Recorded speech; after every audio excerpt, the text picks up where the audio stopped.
G'day everybody, Ben from BFDU here. Tim has been recently doing some videos on his staunch progress for his little restoration and makeover for the staunch. Thought what might I do is do a bit of a little update and tell you what I'm working on at the moment. So yeah, here's my little bucket of money. Since I've got a face for radio, I'm going to switch the camera around and then we'll go around the airframe and see what we're doing.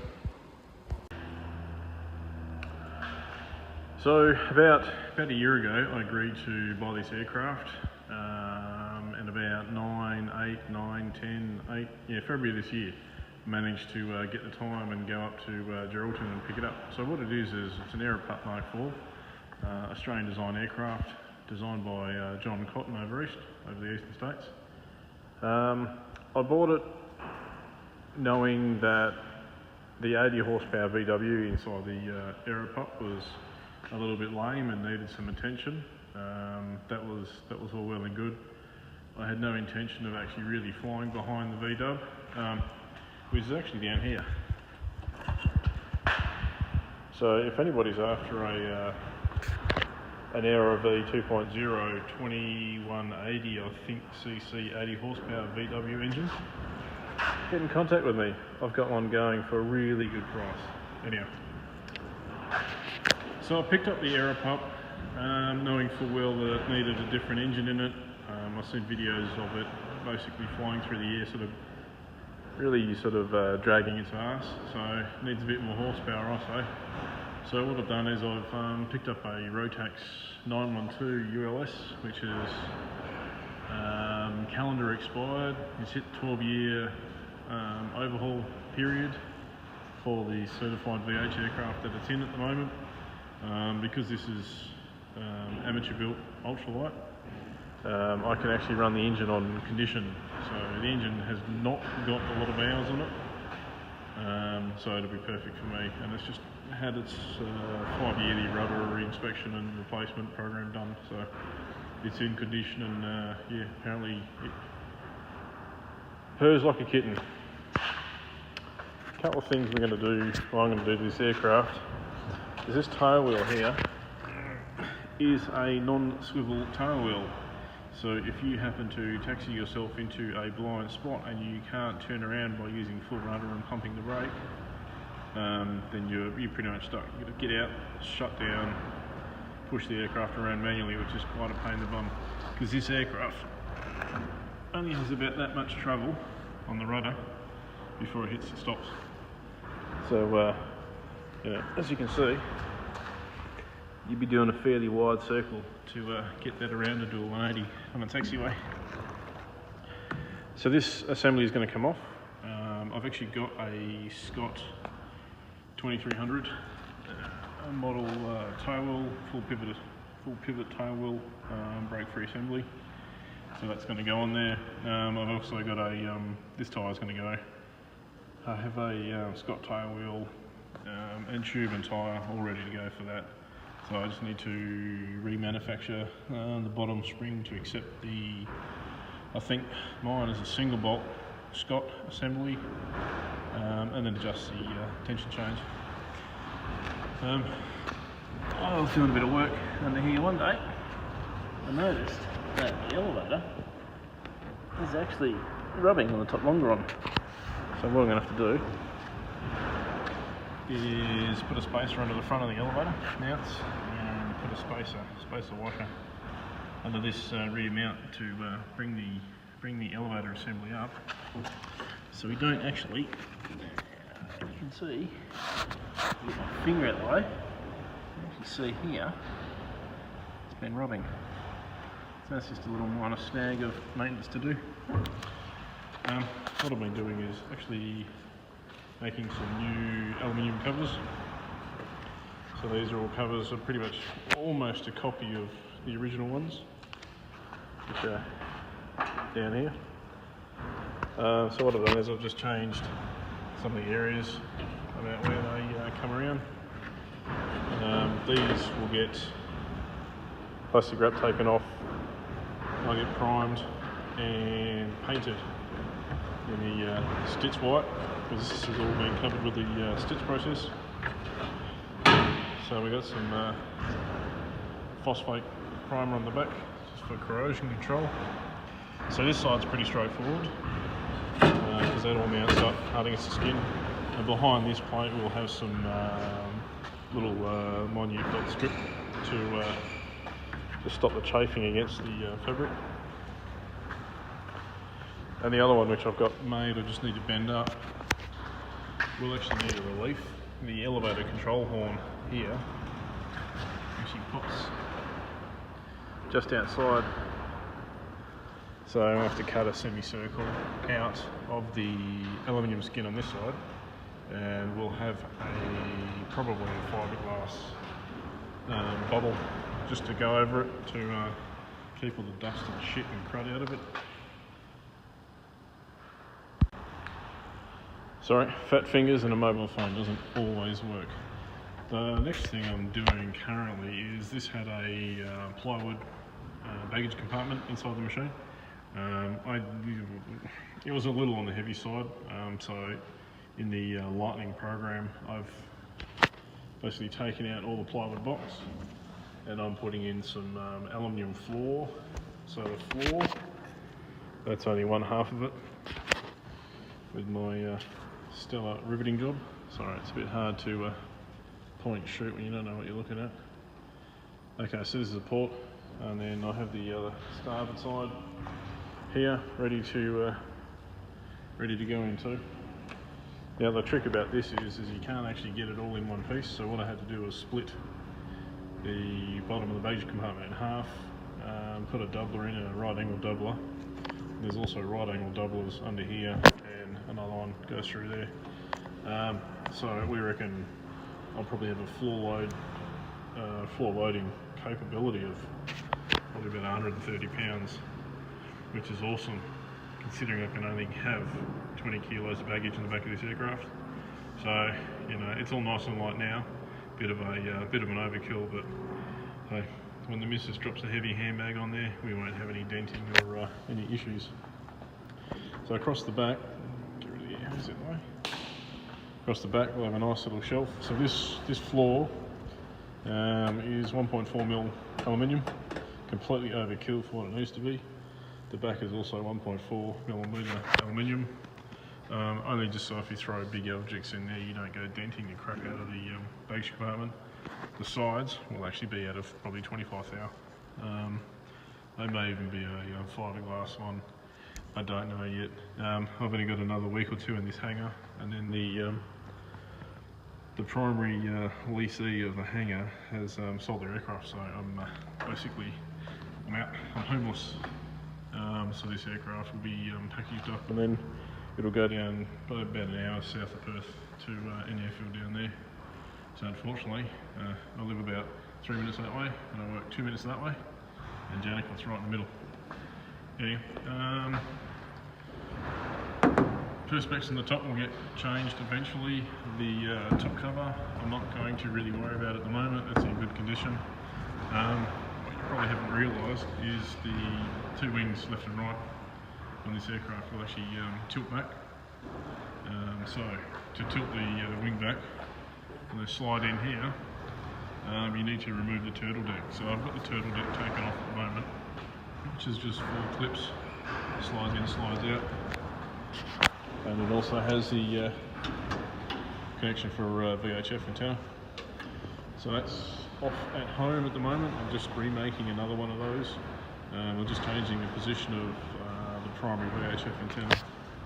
And I'll also have a secondary VHF UHF antenna. So one up the front up here, and probably one down the back here. Both using the same ground plane. The second UHF, VHF is for other work, not necessarily aircraft related. Basically ham radio. Yeah, so crack on about that. So wings fold on this machine for easy and simple transport. I wouldn't have said easy and simple, but they do transport fairly well. So, pilot seat is out at the moment, co-pilot seat is in. This is the front of the luggage compartment. So what I'm doing at the moment is just working out where all my stiffeners and stiffeners, not stiffeners, stiffeners need to go, and then bloody light.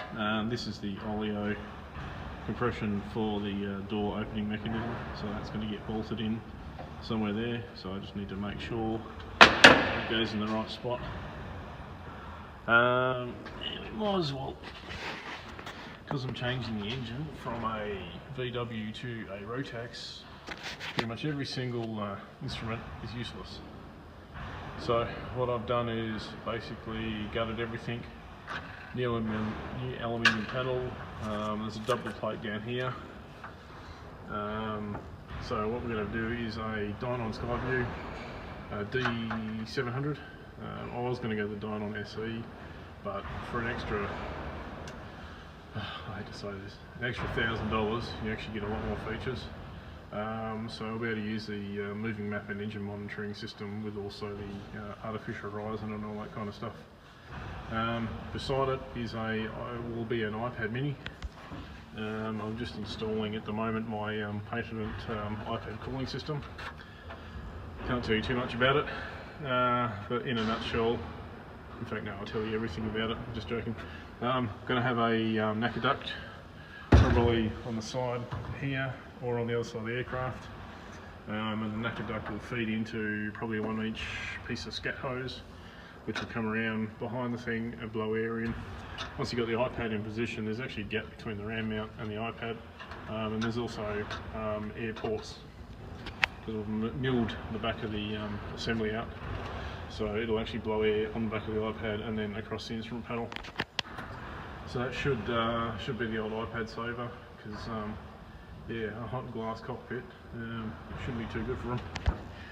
So Dynon will also have the ability to send frequencies on the screen to the ICOM A2010. That's got a basically a 232 or 485 serial link, so I can push VHF frequencies across into the primary display. To make the full most of the Dynon, the noises and the scoops and the pull up and the whoop whoops and all that kind of stuff, and eventually one day maybe enable the TAC meter in here. The Dynon intercom has full stereo input from the Dynon display, so I can hear all that music in and all that input. Primary selector between VHF and secondary VHF and primary. Mag switch, pretty straightforward. I know the Dynon has hour meters, flight meters and hobs internally, but I've had EFA systems fail before doing updates and we've lost engine hours and that kind of stuff, so brand new hobs, meter, brand new magnetic compass, yeah, brand new magnetic compass. I actually made a fatal mistake almost. I'm going to move the lights switch over and then put a fuel pump switch in, or fuel pump breaker. Co-pilot headset, auxiliary microphone input, or iTunes iPod input, and a co-pilot push to talk. Pilot's headphones will be plugged into a little piece of U section which I need to rivet under here. Throttle, probably choke, and that kind of stuff there. At the moment I'm just still going to leave it with the cable brakes. When I was testing the aircraft with the VDAR, cable brakes wouldn't hold the aircraft over a certain percentage of power, but that's neither here nor there. I knew about that. Alright, I'll just pause it here before the phone dies. And so with the aircraft, I'll just hold this up for a moment. What I'm currently in the process of is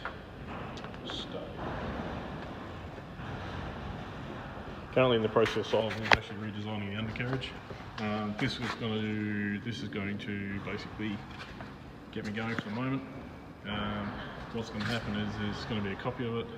It's going to have a 600x6 Cleveland. I've got the Cleveland hubs. I've got the Cleveland disc brake assembly. What I don't have is a Cleveland actual brake caliper assembly. So if anybody has got some second-hand Cleveland brakes, the actual calipers, please get in contact with me, because that's the only piece that I'm missing out of the Cleveland set that I need. So it's going to have 600x6 hubs, which allows me to run 600x6 or 850x6 tyres. This aircraft is being built for bush work, not heavy bush work, but unfortunately where I fly, I still need to fly in and out of a lot of tarmac. So I won't be putting any big balloon tyres or any slick tyres or anything like that. The maximum I'll go to is 850x6, only because they're not cheap, they're bloody expensive. They're about 400 something bucks each plus tubes, but they're a hell of a lot cheaper than the Tundra tyres. I do plan to get rid of, when I build the new undercarriage, the puck assemblies. They're going to go, and I'm going to put in a gas strut assembly and a gas strut assembly on the inside. I haven't quite worked out yet, but that'll be something probably out of Alaska or one of the US manufacturers. Naturally, because I've taken the old engine off, the firewall Swiss cheese with all the holes in it, naturally all the holes in the wrong spot. So what I did was I channeled my inner blackhander through. Wish I could zoom in on this light. So what I have done is bent up a new zinc aluminum firewall. I have done the four bends, the 4 90-degree bends, but on the corners here, well, it was too hard to tab it because I wasn't actually in front of the aircraft and doing it on the aircraft. I was doing it about 200 k's away at the time. So what I'm going to do is also take another piece of zinc aluminum, bend it 90 degrees, and then put it through my shrinker and stretcher to actually bend a 90-degree angle. And that will get, once this gets trimmed down just a little bit, and that'll actually get riveted in and then riveted around. And that's the same for both sides of the firewall, so that's why it isn't like that at the moment. Of course, taking the firewall off, I had to de-rivet all the skins in the front to get in to basically remove all the old the rivet stems and to make some modifications in the floor. So running the Cleco City at the moment. The front Clecos here are only still pilot holes. They won't be bored out or drilled until we go to actually fit the firewall. All these ones are all drilled to size. So when the firewall goes in, then all those Clecos will come out and we'll do a big rivet job. So yeah, it looks like from all the measurements I've made with another aircraft over east, the original cowlings that were on this aircraft will be usable. There's something like 685 or 682 mil from the firewall to the front flange of the Rotex 912. I've got about 3 or 4 millimeters different to that in length, which is good. So I either just adjust the spacing of the cowl mounts, which are not on at the moment, or I trim the back end of the cowl off, so that should be pretty good. The red and blue stripes will come off the aircraft. They're only vinyl stickers basically, so they'll come off the aircraft.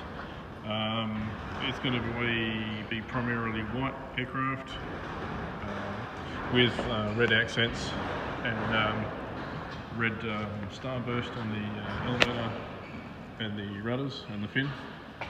And it'll have some sort of probably red checker-ish scheme on the top, just for visibility. Nothing more, nothing less. Certainly not going to win any Concours d'Elegance at any air shows, but at the end of the day, it's my aircraft. It'll get me in and out of smell strips. It'll get me in and out of unprepared pave strips. It's not designed to be a hardcore bush bashing machine, and it never will be. But it also, with the extra 100 horsepower Rotax at the front, I should be able to clip along at about 104 knots estimated in the cruise. I'll see how I go. Undercarriage is going to be a long-term project, so that won't happen probably for another year or so. I've been collecting all the bits. I've got hubs, I've got the brake drums or discs. I've got the axles. I've got a chrome hub pole, chrome molly sitting at home. So I will start to fab one once this is actually back in the air. So a secondary project. The other thing I'm going to do is do some flight testing with it once it's back in the air, and then we're going to look at vortex generators on the top line. But there's no point putting one now until I get a baseline for the aircraft. Having never actually flown this aircraft before I bought it, yeah, so there's no point putting VGs on there. But yeah, needs a wash. Anyhow. So that's it for the moment, and yeah, I'll try and cut this down, and hopefully I didn't ramble on too much, but pretty much this is my project, and this is what I've been working on for the last 9 months. Hopefully, I'm 3 months away from flying the aeroplane. Engine mount is on its way from Aeropup manufacturers in Queensland. That should be here the next 2 weeks. Engine should be here in the next 2 or 3 weeks, hopefully. Yeah, and then it's got to go through all the inspection process. Obviously I can sign out all the work myself because I've done the work myself and I'm qualified to do it. But because I'm doing major changes, it will require a reweigh, definitely. And it'll also require another couple of sets of wires because I will be disconnecting primary control surfaces. So yeah, all interesting. Anyhow, I will cut the dribbling, and I will talk to you later. Any questions, just hang on a sec, I'm not used to this. Dropping down the blow. Okay, see ya.